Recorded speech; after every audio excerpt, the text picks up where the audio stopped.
RER Sport, information. Bon lundi, bonne semaine à tous, il est 8h15, le journal présenté par Éric Michel, bonjour. Bonjour à tous. Surprise en clôture de la 19e journée en division 1 promotionnelle de football hier. Le leader, la Sainte-Marienne, est tombé face à la Saint-Pierroise 2-1. Alors que sa dauphine, la Tamponnaise, n'en a pas profité et a été tenue en échec par l'Excelsior 1-1.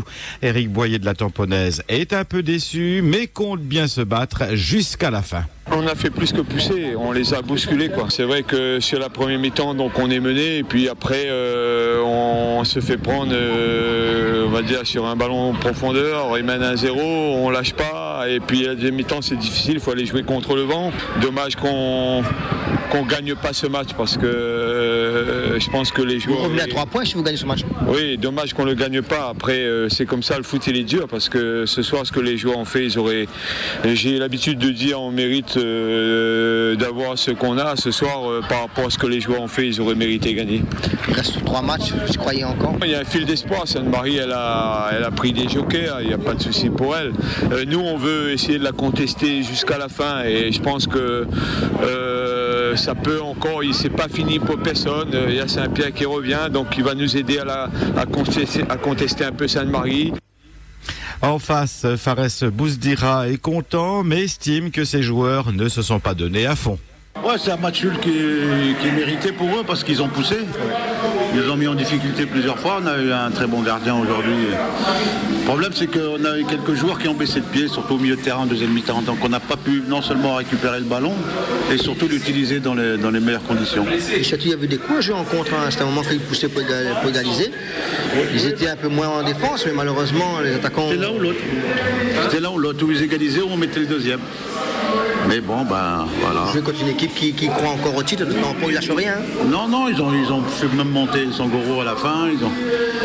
Non, c'est une équipe solide, dangereuse. Mais nous, on a fait un bon match. Je te dis, sauf c'est dommage qu'en deuxième mi-temps. Mais c'est physiquement, c'est vrai qu'en première période, vous avez très bien joué en faisant circuler le ballon. Hein. Bah oui, voilà. Mais il faut le faire un peu mieux, hausser le rythme en deuxième, mais on a été incapable. Des réactions recueillies par Billy. Samedi, la Saint-Louisienne a battu l'US Bénédictine 4-2. La J Petite-Île s'est inclinée à domicile devant la Saint-Pauloise 1-2. Large victoire de la Jeanne d'Arc sur la Rivière Sport 3-0. Match nul entre le Saint-Denis FC et la Possession 1-1. Au classement, Sainte-Marie reste en tête à 3 journées de la fin avec 61 points. Deuxième, l'USST 56 points. Troisième, la Saint-Pierroise 55 points. Quatrième ex-aequo, la Saint-Pauloise et la Sainte-Louisienne 51 points. En bas du tableau, 10e l'USB 37 points, 11e la Possession 36 points, 12e la Rivière Sport 21 points. En division 2 régionale, faudra encore patienter. Les Marsouins font durer le plaisir.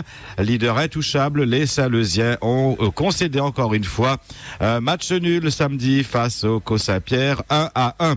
Le CS Saint-André a battu la Redoute 2-1.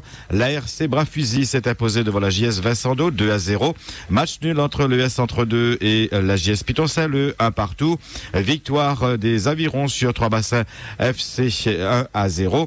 Et puis le FC Ouest s'est incliné à domicile devant la Capricorne 0-1. Au classement, confortablement bien installé dans son fauteuil de leader, les Marsouins avec 74 points. Deuxième ex-aequo Capricorne Bras-Fusil 66 points. Quatrième le Co-Saint-Pierre 54 points.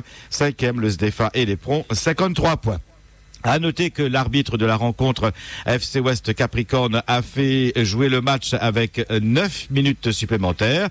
La raison est qu'il aurait oublié de déclencher son chrono au début de la deuxième mi-temps et l'aurait fait avec 9 minutes de retard. Et quand on sait que le but de la Capricorne a été inscrit à la 96e minute de jeu, on comprend la petite colère des joueurs du FC Ouest et l'étonnement aussi des joueurs de Bras-Fusil qui pensaient un instant décrocher la Capricorne dans leur duel à distance pour la deuxième place du championnat de Super D2. En Ligue 1, le PSG a eu très chaud hier soir, mené de 2 buts. Les Parisiens sont finalement parvenus à arracher un nul à Saint-Etienne grâce à une réalisation dans le temps additionnel, score final 2-2. Un résultat qui permet au PSG de conserver de justesse sa place de leader devant Monaco qui, elle, a battu Lyon 2-1. Bordeaux, de son côté, s'est imposé devant Montpellier 2-0. Au classement, Un fauteuil pour deux. En tête, PSG Monaco, 25 points avec une différence de but d'un petit point favorable aux Parisiens. Troisième Lille, 23 points. Quatrième Nantes, 19 points. Cinquième Guingamp, Marseille, Saint-Etienne et Nice, 17 points. Sans surprise, Raymond Fontaine a remporté hier la course de l'Aille à la Petite Île. Il a bouclé les 20 km en 1h, 25 minutes et 25 secondes, établissant un nouveau record de l'épreuve. Et il a dit au micro de Dominique toute sa satisfaction. Et avec ma victoire aujourd'hui, un petit Ivoire, Christian, comme on dit, qui gagne dans la cour, je voulais quand même, sur ce parcours, accrocher une victoire. Et puis, avec la cerise sur le gâteau, bien entendu, avec un temps à la clé. Mais je ne me suis pas affolé, je suis descendu tranquillement. Parce que je savais que j'avais quand même de l'avance. L'objectif pour moi, c'était quand même de mener une course à mon rythme, au train, comme j'ai l'habitude de faire. Et puis, dans les champs de canne, petit à petit, ça a commencé à lâcher. Bon, je me suis pas recoupé. Je me suis dit, bon, de toute façon, là, je suis à mon rythme, mais la course va commencer comme au centre-ville, au niveau de l'église. C'est une portion très difficile que j'ai très redoutée. Et qu'aujourd'hui, j'ai eu beaucoup de mal parce que manquait un petit peu de puissance, un petit peu de fraîcheur. J'avais pas tellement les jambes dans cette portion de course. Mais c'est vrai, sur l'ensemble, ça a été quoi.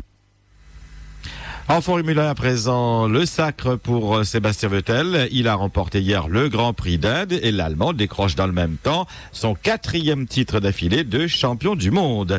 Sa réaction à l'arrivée au micro de RMC Sport. Style, fantastic, you're a full-time world champion. Brilliant, brilliant drive. Je pense que l'esprit dans l'équipe est tellement fort qu'il me donne encore plus de puissance sur la piste. C'est un plaisir de sauter dans la voiture, de conduire et de tout donner pour ces gars-là. La voiture était encore phénoménale aujourd'hui. Ça a été une saison phénoménale. Je ne peux pas demander plus. A souligner que le Français Romain Grosjean, parti 17e sur la grille, termine quand même sur le podium à la 3e place. RER. Deux gros faits divers ont marqué ce dernier week-end du mois d'octobre. D'abord, cette nouvelle attaque de requin. Elle s'est produite samedi après-midi à l'étang Salé. Un squale a arraché la jambe droite de Tanguy qui se baignait dans une zone non surveillée à proximité du spot du tournant. Le jeune homme présentait aussi des plaies importantes aux mains. Transporté d'urgence à l'hôpital, Tanguy lutte toujours contre la mort. Son pronostic vital est toujours engagé. Et au lendemain de cette attaque, les murs de la sous-préfecture de Saint-Pierre ont été tagués. Plusieurs requins y ont été dessinés. Des voix s'élèvent pour demander à l'État d'agir au plus vite, comme autoriser la chasse aux requins. Par ailleurs, une vingtaine de personnes se sont rassemblées hier matin devant l'hôpital de Saint-Pierre, où est hospitalisée la victime. Enfin, les 3 navires mobilisés par le comité des pêches autour de la zone d'attaque sont rentrés bredouilles. Aucun requin n'a été pêché. À Sainte-Clotilde, on a affronté le drame à la mi-journée de samedi. 3 balcons des logements sidéraires des Muscadiers se sont effondrés.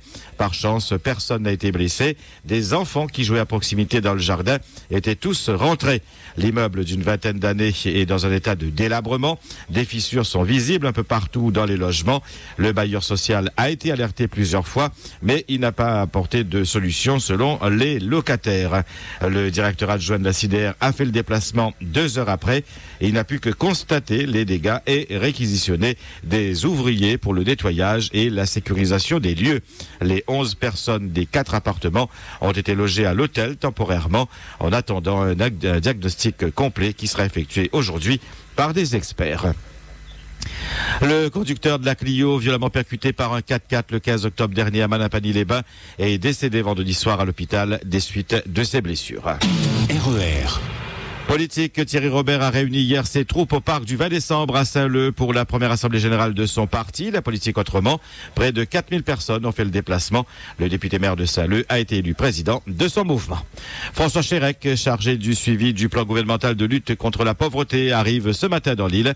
À son menu, des visites et des rencontres avec les associations, syndicats et politiques de l'île. Élection présidentielle à Madagascar, la tendance se confirme et 2 hommes se détachent nettement des 33 candidats. Jean-Louis Robinson, soutenu par Marc Ravalomanane, le président déchu. Il est en tête avec 27,22% des voix dépouillées. Et puis le deuxième homme, Eri Rajao Narimam Pianina, qui est en 2e position avec 15,82%. Faudra attendre le 5 novembre pour connaître les résultats définitifs. Un scrutin placé sous la surveillance de 800 observateurs étrangers. Ceux de l'Union européenne ont jugé hier ce scrutin, je cite, libre, transparent et crédible. RER.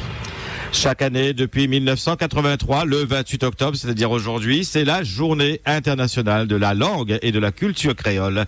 10 millions de personnes parlent le créole à travers le monde.